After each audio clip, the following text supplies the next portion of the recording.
Hey, good morning, everybody. Well, I suppose a race update is what you'd really like to hear. Unfortunately, I have none to report. Everything went really smooth, as you saw in yesterday's video, but at about 1 o'clock in the morning, my daughter awoke and was just having a pretty massive upper respiratory sickness. For about an hour, we couldn't calm her down. We couldn't get things figured out.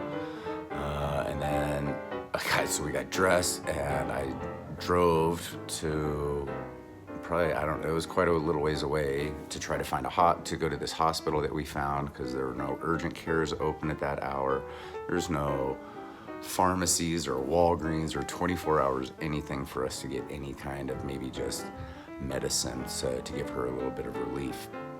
I got about 2 minutes away from the hospital and realized that she had fallen asleep in the back seat. So the drive soothed her enough to where she calmed down and fell asleep. And at that point, because she was able to fall asleep and she was at least breathing normal, I just made the decision to take her back to the room and that we could get up and come home in the morning. And if things were persisting, we would just take her to her doctor.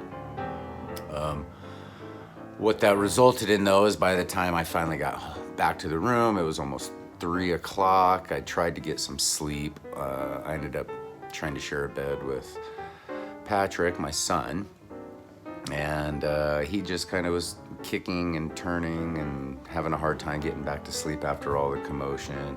Charlotte was having a hard time getting back to sleep, and so by the time our alarm went off to get ready to go, we were all just out of commission and too tired.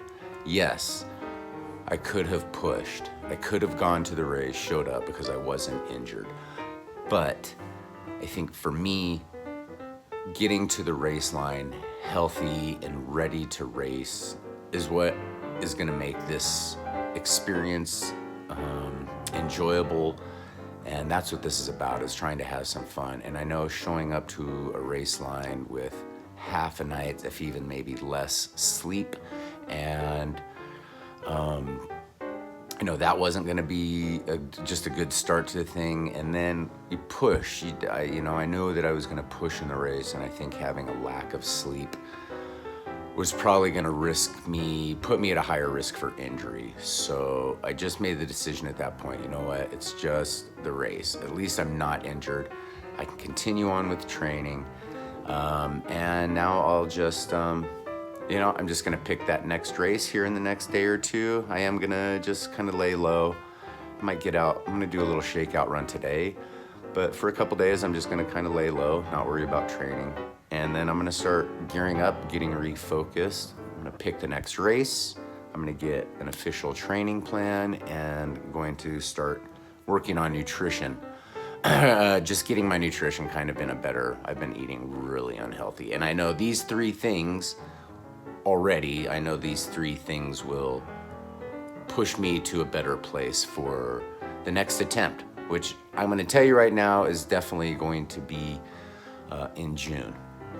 I know I'm going to set my next sights on a June triathlon. I'm just not sure exactly which one.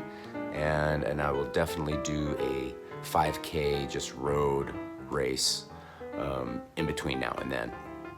So thanks for coming along with the journey. I'm disappointed, but at the same time, this is just how things go sometimes. Got to remain flexible, and the road doesn't stop. The journey continues. Thanks for being here. Thanks for the support. I hope you continue watching. Be on the lookout for the new race coming up. Here in the next couple days. So, all right, guys. Thanks a lot. We'll see you on the other side.